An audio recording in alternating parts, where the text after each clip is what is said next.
नमस्कार, बिहार मिथिला न्यूज में आपका स्वागत है। मैं हूं मनोज। बिहार की राजनीति में मुख्यमंत्री नीतीश कुमार अपनी भूमिका को ललन सिंह के हाथों सौंपे हैं। मुख्यमंत्री नीतीश कुमार बिहार के अलावा देश के अन्य राज्य जो कि भाजपा विरोधी हैं, सारे विपक्षी दलों को एक करने में लगे हैं, तो ललन सिंह के कंधों पर दायित्व सौंपे हैं कि वो बिहार के अंदर कार्यकर्ता एवं नेताओं को मजबूत करें। इसी के तहत ललन सिंह दरभंगा पहुंचे। जनता दल यूनाइटेड के राष्ट्रीय अध्यक्ष ललन सिंह जब दरभंगा पहुंचे तो सबसे बड़ी खासियत देखिए। सबसे पहले तो उन्हें रास्ते में स्वागत किया गया, जब्बू खान ने कई जगह उनका स्वागत किया। इसके बाद ललन सिंह जब कार्यक्रम स्थल पर पहुंचे तो मंच की जगह नीचे पर बैठे। आप गौर से देखिएगा तो उन्हें कई बार कहा गया कि आप मंच पर बैठिए, मंच पर बैठने की जगह है, लेकिन उन्होंने कहा नहीं, हम कार्यकर्ताओं के बीच में बैठेंगे। ये एक संदेश था कि नेता को कार्यकर्ताओं के बीच रहना चाहिए और उनकी जमीनी हकीकत यही है। लेकिन शायद कई नेता भूल जाते हैं, उन्हें जब पद मिलता है तो वो सोचते हैं कि हम बहुत बड़े, चाहे वो मंत्री हों, चाहे विधायक हों, चाहे सांसद हों। लेकिन उन्हें ललन सिंह ने यह संदेश दिया कि नेताओं को हमेशा कार्यकर्ताओं के बीच में रहना चाहिए।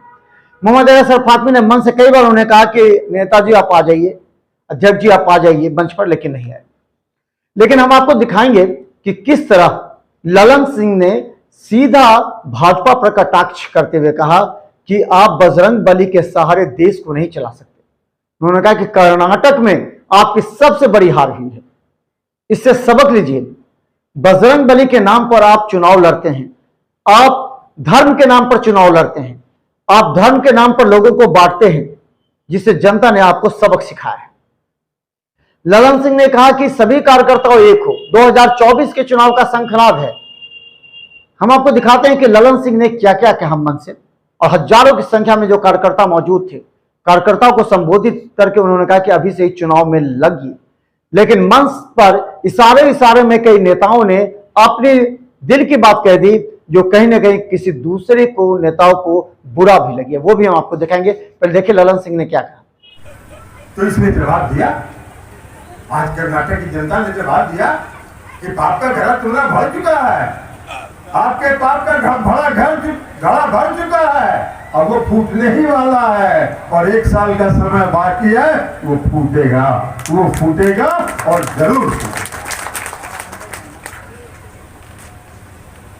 इसमें कहा सतपाल मलिक की बात का जवाब आज जो गवर्नर थे उसमें आप अगर सतपाल मलिक जी गलत बोल रहे थे, देश में भ्रम फैलाने का प्रचार कर रहे थे, तो आप जिस देश के प्रधानमंत्री हैं, इस देश के प्रधानमंत्री, इस देश के गृह मंत्री को यह कहना चाहिए था कि सतपाल मलिक जी झूठ बोल रहे, सतपाल मलिक जी गलत बोल रहे हैं। और अगर सतपाल मलिक जी सही बोल रहे हैं तो आदरणीय प्रधानमंत्री जी, आदरणीय गृह मंत्री जी, उन 40 जवान के शहीदों जो शहीद हुए, इनको उनके परिवारों से आपको क्षमा मांगना चाहिए कि मेरी चूक के कारण आपकी जान चली गई, आपका पुत्र खोला। यह देश के साथ मजाक कर रहे, देश के साथ खिलवाड़ कर रहे। इसलिए हमने कहा कि देश खतरनाक स्थिति में, कोई भी संस्था काम नहीं कर रही है, किसी भी संस्था को काम करने नहीं दिया जा रहा है। हम सलाम करते हैं इस देश के माननीय सर्वोच्च न्यायालय को, जिसने कहा कि महाराष्ट्र में जो हुआ वो गलत हुआ। महाराष्ट्र में जो भारतीय जनता पार्टी ने धन बल के बल पर जो सरकार गिराने का काम किया वो गलत था। वो राज्यपाल वहां के दोषी हैं, राज्यपाल पर उन्होंने सुप्रीम कोर्ट ने उंगली उठाई। माननीय सर्वोच्च न्यायालय ने कहा कि दिल्ली में जो आपका लेफ्टिनेंट गवर्नर है, वो दिल्ली में श्री अरविंद केजरीवाल की सरकार, इन तोतों का इस्तेमाल ये अलग अलग विरोधी दल के नेता, कोई भी विरोधी दल का नेता अगर एक शब्द इनके खिलाफ बोला तो 4 दिन के बाद उनके यहाँ वो पालतू तोता पहुंच जाता। लेकिन उसके अलावा जो संवैधानिक संस्थाएं, आप देखिए चुनाव आयोग संवैधानिक संस्था है, उसकी निष्पक्षता देश में, आपने कर्नाटक में आप लोग टीवी देखे होंगे, टीवी में प्रचार भी देखते हो। भाई हम धर्म मानते हैं, हम पूजा करते हैं, हमारे हाथ में भी देखिए रक्षा सूत्र बना है, हम पूजा करते हैं। लेकिन हम पूजा करते हैं अपनी आस्था के लिए। हम पूजा इसलिए करते हैं कि मेरा भगवान में विश्वास है। हम पूजा इसलिए नहीं करते हैं कि इस रक्षा सूत्र को दिखा के हम बिहार देश की जनता से वोट मांगने का काम करें। यह काम हम नहीं करते। हम भावना भड़का के वोट मांगे, यह काम हम नहीं करते। आपने कर्नाटक में देखा, हम लोग को देख के आश्चर्य हुआ। भाई हम लोग का भी 68 साल उम्र हो गया। हमने देखा कि देश के प्रधानमंत्री, ये देश का प्रधानमंत्री है, देश का गौरव होता है। प्रधानमंत्री का पद गौरवशाली पद है और देश का प्रधानमंत्री कर्नाटक में चुनाव में इसी तरह मंच पे खड़ा होकर कह रहे हैं, जय बजरंगबली का नारा लगाओ और कमल छाप पर वोट लगाओ। ये वोट मांगने का तरीका। उस पद की, जिस पद की पर आप बैठे हैं, उस पद की गरिमा को खराब कर रहे हैं और सिर्फ एक के काम के लिए कि देश के लोगों को धर्म के नाम पर बांटने का काम आप करना चाहते हैं। धार्मिक उन्माद फैलाने का, भावना भड़का के वोट लेना चाहते हैं। अरे आप 10 साल से काम कर रहे हैं इस देश में, आप 10 साल से इस देश के प्रधानमंत्री हैं। 2014 से लेकर 9 साल हो गया और चुनाव होते होते तक 10 साल हुआ। क्या वादा किया था आपने इस देश की जनता को? जब 2014 में आप चुनाव लड़ रहे थे, आपने कहा कि इस देश की जनता को हम प्रति वर्ष 2 करोड़ लोगों को रोजगार देंगे। आपने ये कहा कि हम महंगाई पर नियंत्रण करेंगे। आपने कहा कि आप बेरोजगारी पर नियंत्रण करेंगे। आपने कहा कि आप अर्थव्यवस्था पर नियंत्रण रखेंगे। आज तो 9 साल के बाद कभी उस पर वोट मांगने भाषण सुना है आपने इस देश के प्रधानमंत्री का? कि उन्होंने कहा हो कि भाई महंगाई को दूर करने के लिए हम ये उपाय करने जा रहे हैं, बेरोजगारी को दूर करने के लिए हम ये उपाय करने जा रहे हैं? नहीं नहीं, उधर जनता का ध्यान नहीं जाए।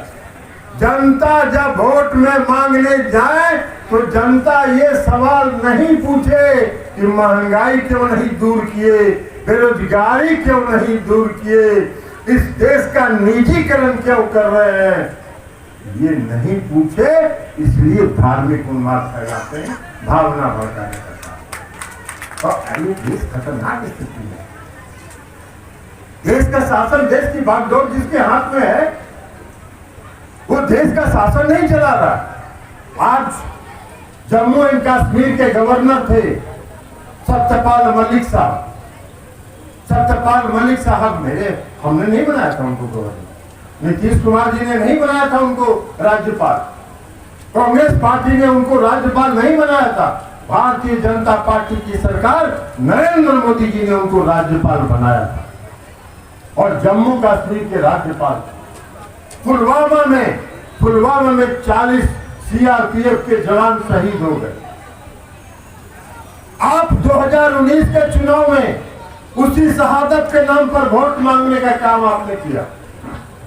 और उस राज्य के गवर्नर जो उस समय थे, उन्होंने ये कहा कि मैंने सरकार को कहा था कि इन सीआरपी के जवानों को जहाज से और हेलीकॉप्टर से वहां पहुंचाइए। सरकार के काम में तेल नहीं, जू नहीं रहेगा। सरकार उस पर बैठी रही और उसका परिणाम हुआ कि 40 जवान शहीद हो गए। उन्होंने कहा कि हमने प्रधानमंत्री ने हमको फोन किया, हमने प्रधानमंत्री को बताया कि गलती हमसे हुई है, चूक हमसे हुआ है। 40 जवान शहीद हो गए। प्रधानमंत्री ने कहा कि चुप रहो, जमीन बजा करके स्वागत कीजिए। और जोर से बजाइए। फातमी साहब यही आप लोगों को कहा था।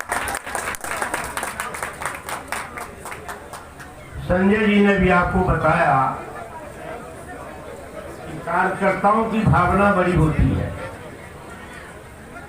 और कहा जाता है जब पार्टी बनती है तो 3 चीजों का ख्याल रखा जाता है: कार्यकर्ता, कार्यक्रम और कार्यालय। तो श्री राजीव रंजन सिंह उर्फ ललन जी ने ये तीनों चीजों का ख्याल रखा और कार्यकर्ता की जो भावना होती है उसका सम्मान किया, क्योंकि जहां से उठ के वो चले वहीं फिर बैठ करके कार्यकर्ताओं को संघर्ष के लिए तैयार रहने के लिए उनको सचेत किया।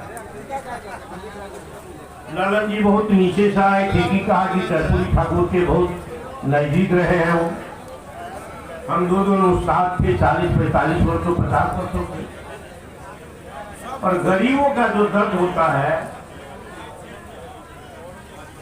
पीड़ितों का जो दर्द होता है, उनका जो मसाइल होता है, उनकी जो समस्या होती है, उन तमाम चीजों को लेकर के कर्पूरी ठाकुर के साथ श्री ललन जी ने संघर्ष किया है। कई वर्ष भी अनुसूचित जाति जनजाति अति पिछड़ा को जिस तरह से आरक्षण खत्म करने की बात की जा रही है, तो साथियों उसके लिए मैं धन्यवाद देना चाहता हूं राष्ट्रीय अध्यक्ष जी को, जिन्होंने बड़ी गंभीरता से, बड़ी दृढ़ता से इन्होंने पूरे भारत में अपनी बात रखने का काम किया, जिससे कि लोगों के बीच में एक संदेश आ गया कि भारतीय जनता पार्टी के ईडी और सीबीआई से जनता दल यूनाइटेड के नेता डरने वाला नहीं है और जनताओं के बीच में मैसेज देने वाला नेता है, उसका नाम ललन कुमार और नीतीश कुमार। इसीलिए साथियों आप लोगों से आग्रह है कि अभी जो स्थितियां बनी हुई है, आप लोगों को हमारे नेता नीतीश कुमार जी और जो बैठक हो करके जो भी हमारा अधिकृत उम्मीदवार होगा, जनता दल यूनाइटेड को सब कार्यकर्ता मिलकर उसको जिताने का काम करेंगे, लक्ष्य की प्राप्ति करना है। इस तरह से गुटबाजी अच्छी बात नहीं है साथियों, क्योंकि एक साथ हमारी एकता का संकल्प है, एकता का सूत्र है, सभी को एक होकर के रहेंगे तभी मैं समझता हूँ किसी युद्ध को जीता जा सकता है, लक्ष्य को प्राप्ति की जा सकती है। लेकिन जो स्थितियां हैं मैं समझता हूँ बहुत गलत बात है सब, और सबको एक होकर के हमारे नेता नीतीश कुमार जी के नेतृत्व में जो भी अधिकृत उम्मीदवार होगा उसको सबको एक वोट देकर के जिताने का काम करेंगे साथियों। तब भारत के जो प्रजातंत्र है जिंदा रहेगा। बाबा भीमराव अम्बेडकर के जो संदेश है, जो सपना है, जो सपना उन्होंने अपने संविधान में लिखने का काम किया, उस संविधान की रक्षा होगी। इसीलिए मैं आप लोगों से आग्रह करता हूँ कि प्रसाद के लिए मंदिर तोड़ने का काम नहीं कीजिए, मंदिर को सेवा करने का काम कीजिए। इन्हीं चंद शब्दों के साथ मैं अपनी बात समाप्त करता हूँ। जय हिंद, जय भारत, जय जनता दल यूनाइटेड। इससे बड़ा सम्मान जनता दल यूनाइटेड कार्यकर्ता का और क्या हो सकता है। यह सबसे बड़ी सम्मान है साथियों, जो आपका राष्ट्रीय अध्यक्ष आपका बीच में बैठ करके आपकी बात सुनने का काम कर रहे हैं। इससे बड़ी बात कुछ नहीं हो सकती है साथियों। मिथिला की जो परंपरा है, मिथिला का जो कहानी है, मिथिला की जो संस्कृति है, पूरे विश्व में सबसे अच्छी संस्कृति है। और उस संस्कृति को, परंपरा को हम लोग नहीं बना कर रखेंगे, हम लोग आगे नहीं बढ़ाने का काम करेंगे साथियों। जो हम लोगों को पुरखा ने दे गया है उसको मैं समझता हूँ कि वो निर्भीक होकर हम लोग नहीं रह सकते हैं। इसीलिए जो आए हुए अतिथि हैं उनको सम्मान करना, स्वागत करना हम लोग का फर्ज बनता है। जिस तरह से आदरणीय ललन